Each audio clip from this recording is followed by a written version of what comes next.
Hello, this is Matt. I'm your instructor for this English 101 freshman composition class. What I would like to offer you today is a quick video on what I call the basics of the essay. Some of this information may be a replay or a review of information you've had in other classes. That's fine. I want to make sure everybody has like a baseline to start for the course. Okay, so first off, nothing I put in this video is absolute hard and fast.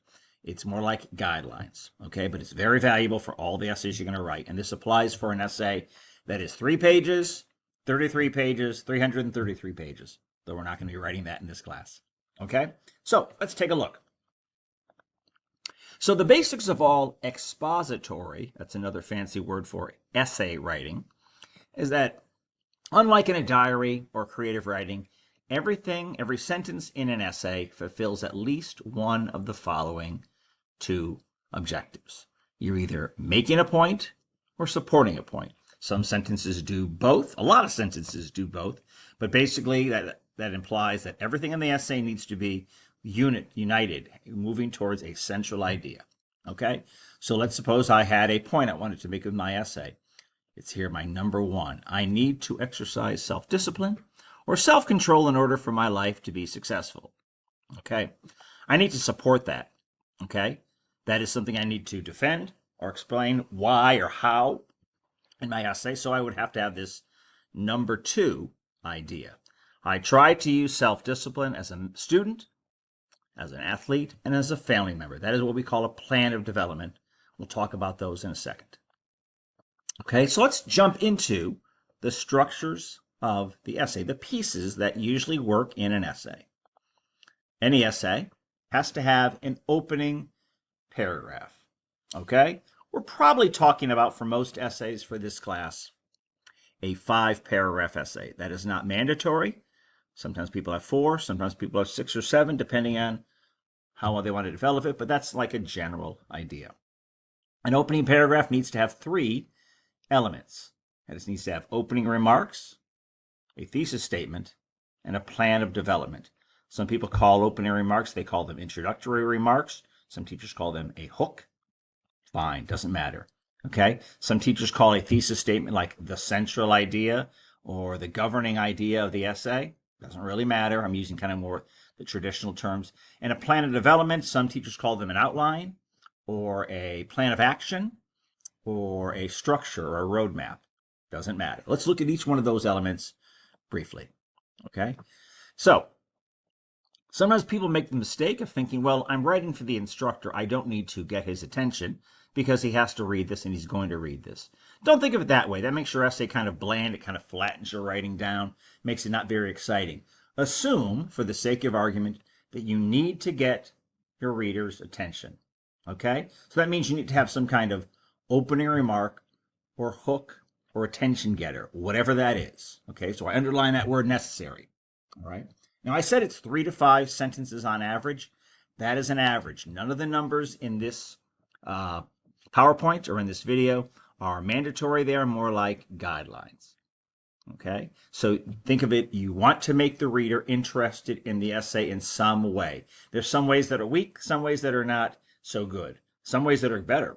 Okay? Some very common methods are beginning with questions, quotes, explanation of a problem to be examined, or anecdotes. Those would be like short stories or tales to get the reader's attention. I would warn students against when I talk about questions. Sometimes people will say things like, they'll ask the question that is the central question of the essay. They'll say, why is self-control important in my life? Self-control is important in my life. You can do that. It's a question. It's kind of boring. It's a little bit bland. Think about maybe a more creative way. Okay, quotes always work. So if you want to begin with a question, you maybe could ask and put a scenario and ask the reader to put themselves in that scenario and then figure out why would something be important in there. Okay, so take your time before you jump right in with the main idea. Okay, there's other ways throughout the semester we'll talk about how to get your reader interested. Okay. Also in the opening paragraph, you need to have your thesis statement. This is the main idea of your essay, that number one, the thing I want to prove above everything else. Usually for an essay of this length, it appears early in the essay, almost always for a paper of this length in the opening paragraph. If you have a longer essay, then you can delay your thesis statement and your main idea. Okay? But for an essay that's going to be 800 words or so, opening paragraph is usually what happens. But do not make it your first sentence. Take your time. That's why we had the previous slide about getting the reader's attention. Your thesis statement needs to be an arguable point, not an announcement. What would an announcement be? An announcement just says, I want to talk about something, or I'm going to talk about this, or the subject of my paper is this. You don't want to have those. Your paper, your thesis statement needs to be a point that has to be defended. It can be arguable. So if we go back to our earlier slide, if I said self-discipline is important in my life, that's arguable. I have to defend it. I have to prove it. I have to offer evidence or explanations of why or how. Okay? And that's that number one. So everything else in the essay supports the thesis statement in some manner. Okay? Finally, in our opening paragraph, we have what I call a plan of development. That's what I'll refer to in your essay critiques when I'm writing about them. Other teachers call them a preview or a roadmap or an outline. Doesn't really matter. So if you've heard other phrases, they're all pretty much the same idea. And generally, a plan of development is about 1 to 3 sentences on average. Some students often like to combine the thesis statement and the plan of development into the same sentence. If we went back to the second slide on our PowerPoint, you could take those 2 sentences that I have, the 1 and the 2, put them together into one sentence, and that would be fine as well. So there's no magic rules about what you can and can't do. What does a plan of development do? Well, it provides an outline of the secondary points. So we have our primary point, that's our thesis statement, and then we usually have 3, that's a kind of a good number for an essay of this length, 3 secondary points that the reader will encounter that support the thesis in the order in which they'll be discussed in the essay. So on my second slide, when I said self-discipline is important in my life, and then I had the number 2, it said, I need to show self-discipline as a student, as an athlete, and as a family member. If I write them in that order in my plan of development, that probably indicates the order in which I'm going to cover those ideas in my body paragraphs, in the body of the essay. That's a very simple way to do it. It's very well organized, structured. You're not writing a mystery. You're not trying to confuse your writer. Writers, especially of essays, like consistency and to be able to understand where you're heading. Okay, so let's move ahead into the body of the essay. And just so you know, for each of the different essays you're going to be writing, there are videos that go much more in depth on each particular assignment. I'm trying to give you a very broad overview.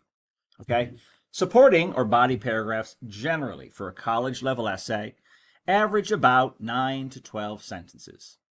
Okay, I'm not going to count the sentences and grade you based on whether you hit that mark. It's what you write, not the number of sentences you write. But that's a good average if you want to know, like, what's a mature college level essay aiming for.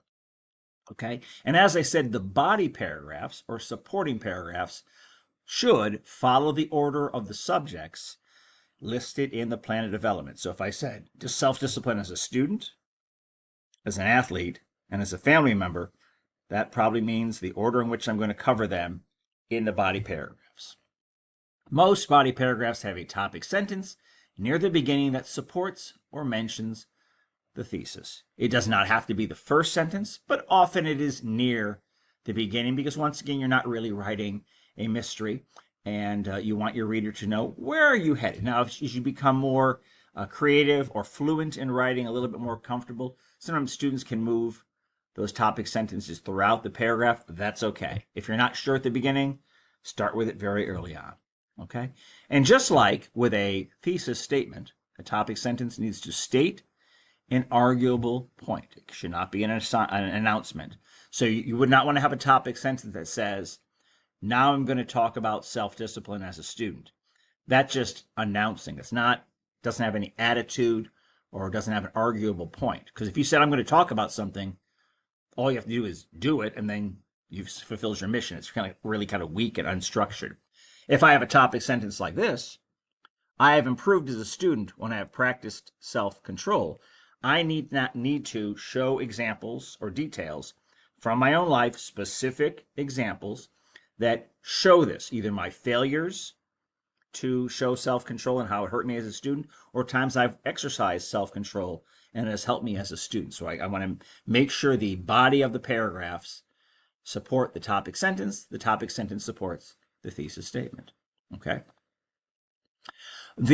Like I said, the rest of the body paragraph supports or provides evidence of the topic sentence. So if you want to talk about how becoming self-disciplined has helped you as a student, maybe pick 2 or 3 good examples and describe them to your reader to show how self-control has been relative to you showing to your improvement as a student. Okay? And a lot of times what people do at the end of a paragraph, they'll either have a summary sentence that wraps up the paragraph, kind of repeats in a new way the thesis statement or the topic sentence, and sometimes they like to use a sentence that transitions to the next paragraph. So if I have body paragraph 1 about being a student with self-control, and then I'm going to talk about how I need to show that as an athlete or as a sportsman, I might say, while I benefit greatly in my academic career from self-control, I need this virtue even more as an athlete. So having that at the end of the paragraph, it tells the reader, I'm done talking about my academics in self-control. I'm letting you know that I'm moving on to another section that I need to show even more self-control as a soccer player, volleyball player, football player, whatever that is. Okay, so those are good elements of a body paragraph. Okay, and finally, our concluding paragraph, necessary, important to have. Once again, on average, 3 to 6 sentences. What I would strongly recommend you not do is just copy and paste your thesis and plan of development and plop them in there and say that's it. It's a really boring, kind of bland way to end the essay. It is a good idea to review your main idea and your plan of development, but often think about a way to refresh them, talk about them in a different way. Okay, maybe you've learned something in the writing of this essay. Okay, so it's a good idea to summarize the main idea and the plan of development, but don't do it in a copy and paste way, because then it looks exactly like what it is. You want to remind your reader, as the reader reaches the end of the essay, what are your central points. And then the last thing you want to do in your essay, and if you look at the rubric that I provide with all the essays, you get points for having a good summary and a review. And you have a good, if you end your essay with a solid sense of closure, meaning the essay feels done, you get more points for that. What does closure mean? Closure means it sounds, feels done. So there's a lot of good ways to end an essay with some kind of closure. Quotes can work. Questions. If you want to review the importance of this topic, if you feel like a lot of people don't show self-control and it's something you're really focused on, or you've struggled with self-control, you want to explain why is this essay important, you could do that. Depending on depending on the subject, you might want to provide predictions or recommendations to let the reader know how maybe they could apply the lessons you've taught. That's not a bad idea to end your essay by giving your reader like a call to action or some idea of what they can do. Okay, so that's an overview. I didn't want to deluge you with too much information. All the different essays we'll go into. We'll talk about the specifics of how to structure them as well. Okay, hope you found it useful. Best of luck.